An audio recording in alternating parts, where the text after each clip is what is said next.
For years, Airbnb felt like the smarter choice. Cheaper than hotels, more space, more freedom. It wasn't perfect, but it felt worth it. And that's the key word, felt. Because something has quietly changed. Today, booking an Airbnb no longer feels like choosing a place to stay. It feels like taking a chance. Most stays are fine. Nothing goes wrong. You check out and move on. But the problem isn't the average stay. It's the uncertainty hiding behind it. People arrive to discover rules they never agreed to. Prices that didn't exist at checkout. Hosts who enter without notice. Support that goes silent when something breaks. And then there are the stories that don't sound real until you see how many times they repeat. Hidden cameras found inside rentals. Bedrooms, bathrooms, living spaces. Guests realizing too late they were being watched. Floors with exposed nails. Broken locks. Air conditioning that fails in extreme heat while messages go unanswered. None of this defines every Airbnb stay. But here's what's unsettling. It happens often enough that people expect it might. And once a travel decision starts to feel like a gamble, the deal has already changed. Airbnb didn't collapse. It didn't disappear. It kept growing. Yet more and more people now describe booking with one word: risk. If you've ever stayed somewhere and thought this could have gone very wrong, subscribe to GeoLogic. Because this isn't a story about bad luck. It's about how a system built on trust slowly trained people to brace for uncertainty. And when travelers start bracing instead of relaxing, something fundamental has already broken.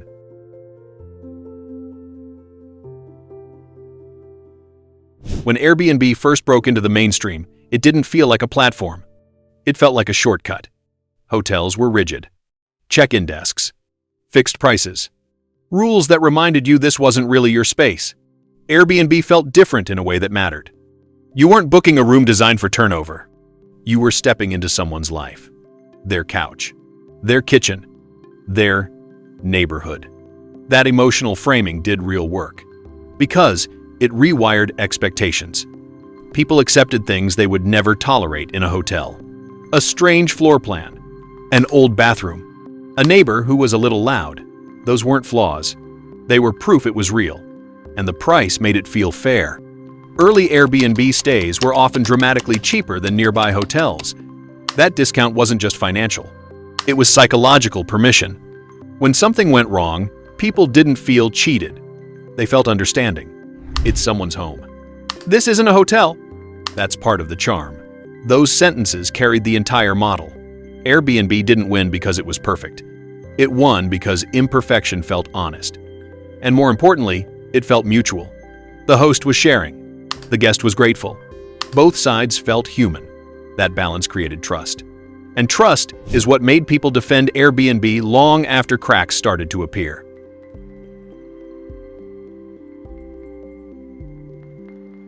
The change didn't come with a headline. There was no announcement, no apology. It happened gradually, quietly, and almost invisibly. A spare bedroom became a full apartment. A full apartment became 2. 2 became 10. The host stopped living there, then stopped meeting guests, then stopped responding personally at all. Messages turned into templates. Check-ins turned into lockboxes.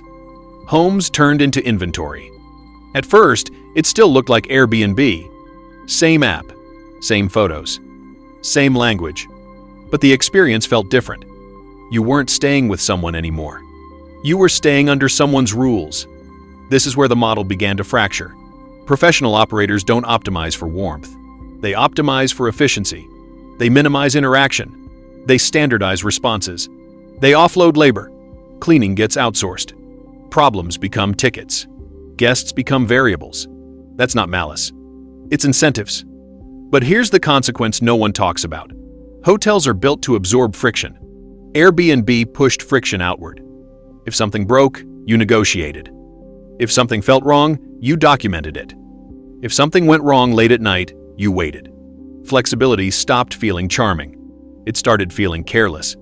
And once a guest starts wondering who's responsible when things go wrong, trust begins to thin. Not loudly, quietly.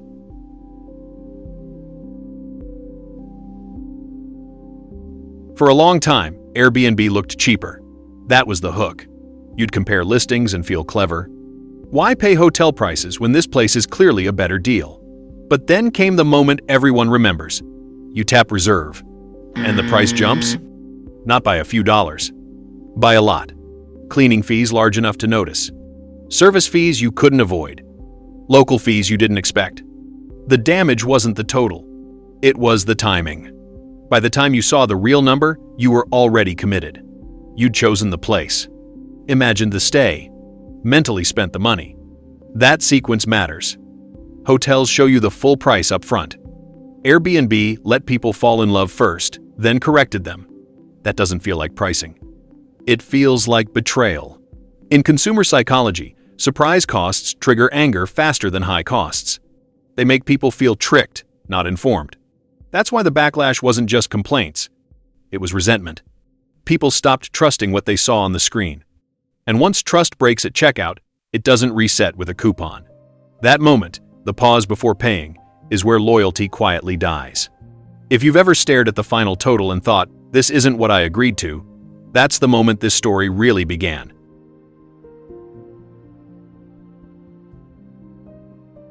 At first, the frustration stayed informal.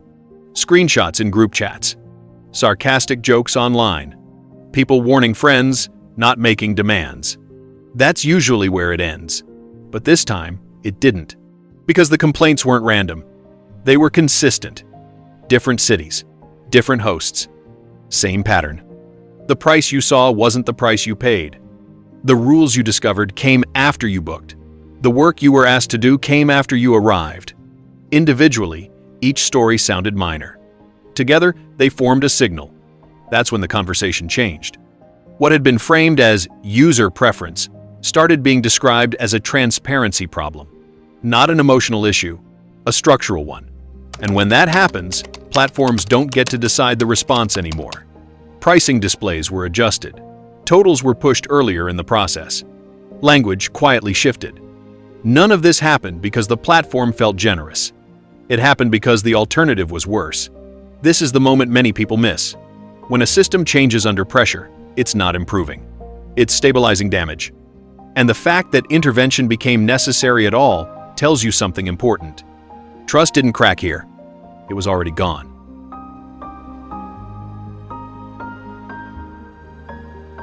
Online backlash is easy to ignore. Enforcement isn't.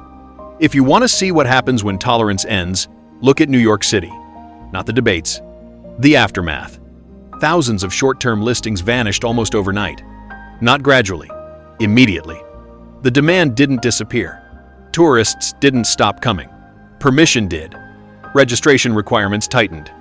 Verification became mandatory. Penalties stopped being theoretical. Buildings that had quietly functioned like hotels were forced to choose. Comply or shut down. Most shut down. This wasn't a warning shot. It was a boundary. And it revealed a fragile truth. Airbnb only works where cities allow it to work. The moment enforcement replaces tolerance, scale becomes a liability. What happened in New York wasn't unique. It was visible. Other cities took notes. Some followed. Others waited. Because short-term rentals aren't just a travel product. They're a housing decision. And housing decisions don't stay neutral for long. If your city suddenly feels emptier of listings or harder to book than it used to be, that's not a coincidence. That's policy catching up.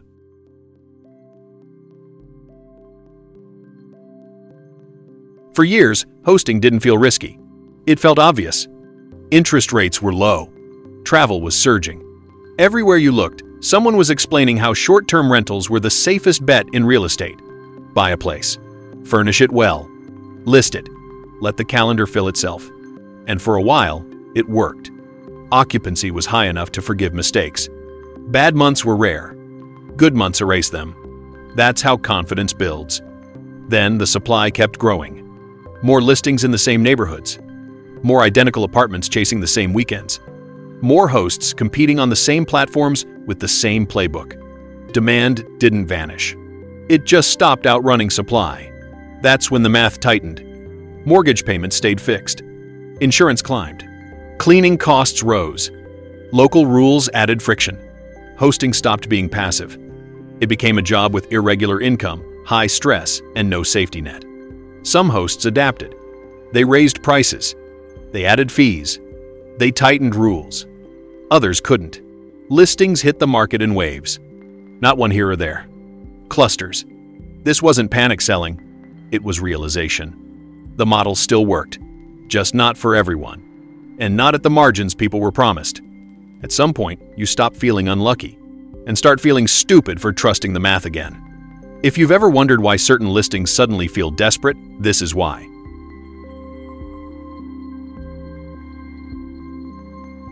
Most Airbnb stays are fine. That's the truth people rush to say. But trust isn't built on averages. It's built on worst-case moments. Hotels are designed around that reality. Front desks, security staff, clear chains of responsibility. Short-term rentals aren't. They rely on individuals. Different standards, different ethics, different ideas of what's acceptable. When something goes wrong in a hotel, the response is immediate and institutional. When something goes wrong in a rental, the response is negotiated.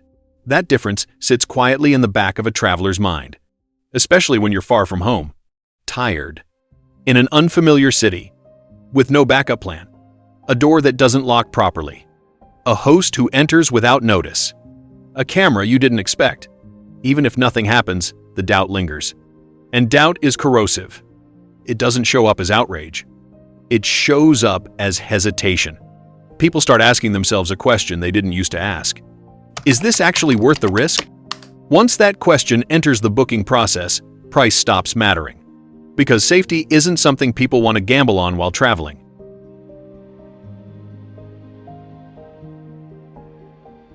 This is the part that surprises people. Hotels didn't reinvent themselves. They didn't become trendier. They didn't suddenly get cheaper. They stayed boring. And boring turned out to be powerful. Predictable check-in, predictable pricing, predictable service. When something breaks, someone fixes it. When something's wrong, there's a desk to complain to. When plans change, there's a policy. That consistency feels dull on paper. But when you're traveling, it feels like relief. There's also something else hotels quietly perfected. Loyalty. Every stay builds momentum. Points accumulate. Benefits unlock. People don't feel like they're starting from zero every time. With rentals, every stay is isolated. No memory. No carryover. No sense of progress. And then there's the labor difference no one likes to talk about. Hotels clean for you. They restock for you. They make the bed. Short-term rentals increasingly ask you to manage the space. When travel starts feeling like responsibility instead of rest, people choose the option that asks less of them. One side hands you a key card. The other hands you instructions. That contrast keeps getting sharper.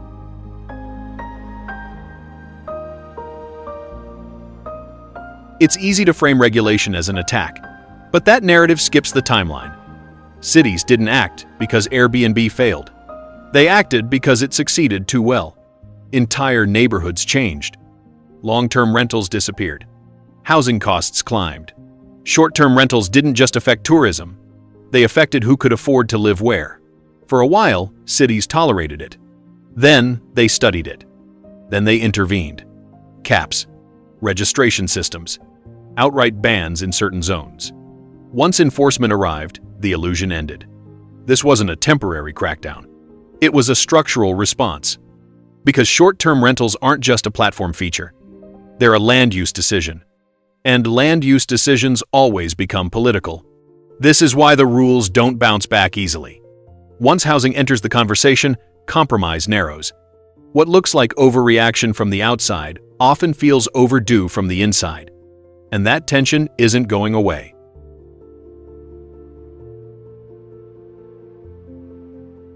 This is where the story is often misunderstood. Airbnb didn't lose relevance first. It lost alignment. The message stayed emotional. The experience became procedural. Belong anywhere became, follow these rules. The gap widened slowly. Then, all at once, trust doesn't collapse with a scandal. It thins out. People stop recommending. They stop defending. They stop opening the app by default. And when that habit breaks, it's almost impossible to force back. Because trust isn't about features. It's about expectations being met without effort. Once effort becomes part of the deal, loyalty fades. No redesign fixes that quickly. No promotion repairs it cheaply.